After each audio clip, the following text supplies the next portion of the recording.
Hello viewers, Assalamu alaikum. This is Poppy from Poppy's Cooking Studio. Cooking স্টুডিওর আজকের পর্বে আমি আপনাদের দেখাবো কিভাবে রেস্টুরেন্টের মতো অথেন্টিক পটেটো ওয়েজেস তৈরি করা যায়।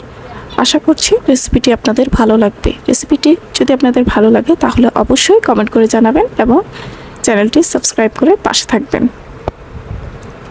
চলুন তাহলে দেখে নেওয়া যাক। প্রথমে আমি কয়েকটা আলু নিয়েছি। এখানে আমি বড় বড় সাইজের 3টা আলু নিয়েছি। আলুগুলোকে ভালো করে ধুয়ে নিয়েছি। আমি এখানে খোসাটা ফেলিনি। সাধারণত রেস্টুরেন্টে পটেটো ওয়েজেসের মধ্যে আলুটার খোসাটা ওরা ফেলে না। আপনারা যদি আলুর খোসা পছন্দ না করেন তাহলে সেক্ষেত্রে ফেলে দিতে পারেন, এতে কোনো সমস্যা হবে না। তবে আলুর খোসা থাকলে এটা অনেকক্ষণ পর্যন্ত ক্রিস্পি থাকে। আমি আলুটা ফালি করে নিয়েছি। এখন আমি পরিষ্কার পানিতে নিয়ে নিচ্ছি এবং এটাকে ভালো করে ধুয়ে নিব। তারপর আমি পানি দিয়ে চুলায় একটা হাঁড়িতে সিদ্ধ করতে বসিয়ে দিয়েছি। আলুটা বেশিক্ষণ সিদ্ধ করা যাবে না, একদম নরম থাকা যাবে না, কিছুটা কাঁচা কাঁচা রাখতে হবে। আলুটা আমার সিদ্ধ হয়ে গেছে। এখন আমি এটাকে চুলা থেকে নামিয়ে নিব।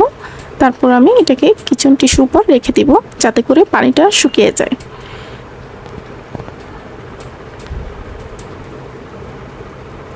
এখন আমি একটা পরিষ্কার শুকনো বাটি নিয়ে নিয়েছি। তার মধ্যে আমি দিয়ে দিচ্ছি 2 টেবিল চামচ পরিমাণ ময়দা, দিয়ে দিচ্ছি 2 টেবিল চামচ পরিমাণ কর্নফ্লাওয়ার।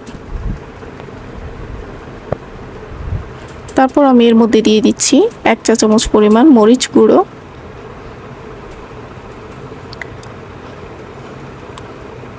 এখন আমি এর মধ্যে দিয়ে দিচ্ছি 1 চামচ পরিমাণ চিলি ফ্লেক্স। আপনারা যারা স্পাইসি পছন্দ করেন তারা অবশ্যই আর একটু বেশি চিলি ফ্লেক্স দিবেন। তারপর আমি দিয়ে দিচ্ছি 1 চা চামচ পরিমাণ চাট মশলা, দিয়ে দিচ্ছি 2 চা চামচ পরিমাণ লবণ। এখন আমি শুকনো উপকরণগুলোকে ভালো করে মিশিয়ে নিব। তারপর আমি এর মধ্যে দিয়ে দিচ্ছি পানি। এখানে আমার টোটাল হাফ কাপ পানি লেগেছে। পানিটা আমি একেবারেই দিব না, অল্প অল্প করে আস্তে আস্তে মিশিয়ে নিব।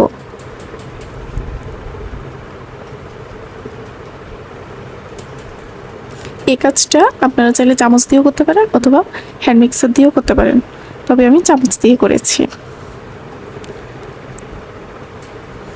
এর মধ্যে এখন আমি দিয়ে দিচ্ছি 1 চা চামচ পরিমাণ চিলি সস। আপনারা চাইলে এখানে টমেটো সসও ব্যবহার করতে পারেন, তবে আমি একটু স্পাইসি পছন্দ করি সেজন্য চিলি সস দিয়েছি। ব্যাটারটা আমার রেডি হয়ে গেছে। এখন আমি এর মধ্যে দিয়ে দিচ্ছি হাফ সিদ্ধ করে রাখা আলু। ব্যাটারটা বেশি পাতলা করা যাবে না, পাতলা করলে কিন্তু আলুর গায়ে এটা লেগে থাকবে না।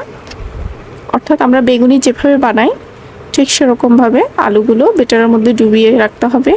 তো সবগুলো মাখা ফেলতে হবে। তারপর আমি চুলায় একটা প্যান বসিয়ে দিয়েছি। এর মধ্যে আমি দিয়ে দিচ্ছি রান্নার রেগুলার তেল অর্থাৎ সয়াবিন তেল। তেলটা গরম হয়ে আসলে আমি এর মধ্যে একটা একটা করে আলুগুলো দিয়ে দিব।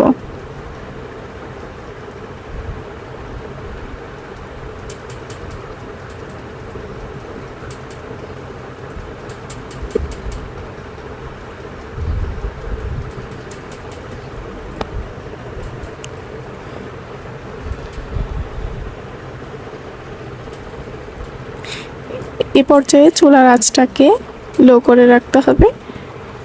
অল্প আঁচে এটা বেশিক্ষণ ভাজতে হবে, তাহলে এটা অনেকটাই মুচমুচে হবে এবং অনেকক্ষণ পর্যন্ত মুচমুচে থাকবে। চুলার আঁচটা যদি বাড়িয়ে দিয়ে ভাজেন তাহলে কিন্তু এটা বেশিক্ষণ মুচমুচে থাকবে না এবং এটা চুলা থেকে নামানো 10 মিনিট পরেই কিন্তু চুপসে যাবে। আমার ওয়েজেস ভাজা হয়ে গেছে। এখন আমি এটাকে উঠিয়ে নিচ্ছি, একটা কিচেন টিস্যুর উপর রেখে দিব যাতে করে তেলটা টিস্যু গায়ে লেগে যায়। রেসিপিটি কেমন লেগেছে সেটা অবশ্যই কমেন্ট করে জানাবেন। পরবর্তীতে আবারও হাজির হব নতুন কোনো রেসিপি নিয়ে। সে পর্যন্ত ভালো থাকবেন, সুস্থ থাকবেন। Till then, take care, bye. এতক্ষণ সাথে থাকার জন্য থ্যাংক ইউ।